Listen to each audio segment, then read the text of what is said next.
বন্ধুরা, ঠাম্মি রান্নাঘর আপনাদের সবাইকে স্বাগত জানাই।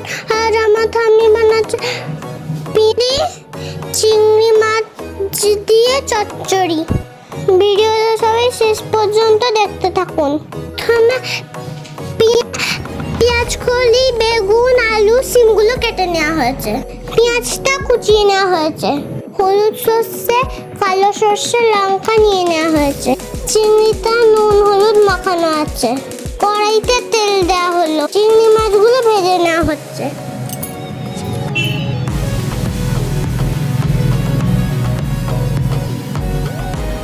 সে লঙ্কা জল দিয়ে বেটে নেওয়া হবে।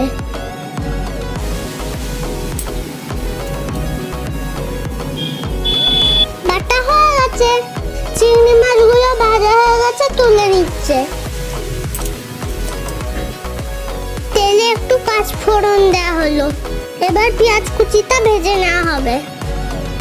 পেঁয়াজ ভেজে সবজি তার মধ্যে দিয়ে দিতে হবে।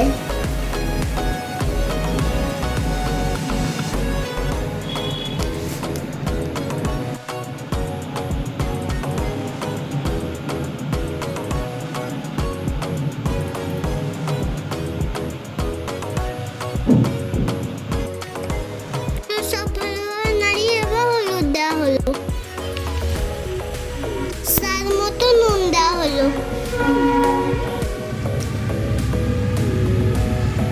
লঙ্কা গুঁড়ো দেওয়া হলো। স্বাদ মতো চিনি দেওয়া হলো।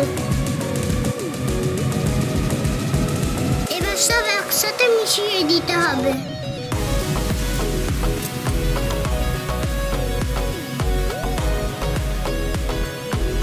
বাটা মশলাটা এবার কড়াইতে দিয়ে দিতে হবে।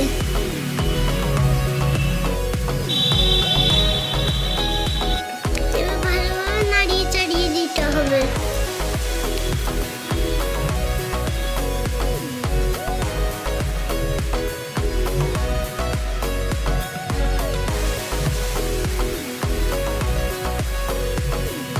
এবার একটু জল দিতে হবে।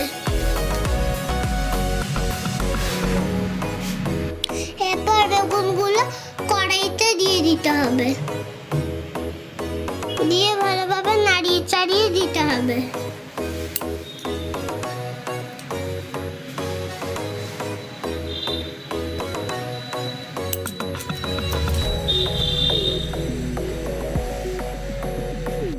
এবার ভাজা চিংড়িগুলো কড়াইতে দিয়ে দিতে হবে।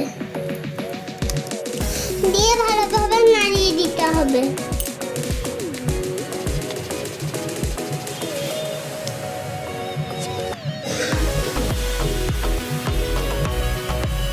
এবারে ঢাকা দিয়ে 15 মিনিট রেখে দিতে হবে। 15 মিনিট হয়ে গেছে, চচ্চড়িটা প্রায় রেডি হয়ে গেছে।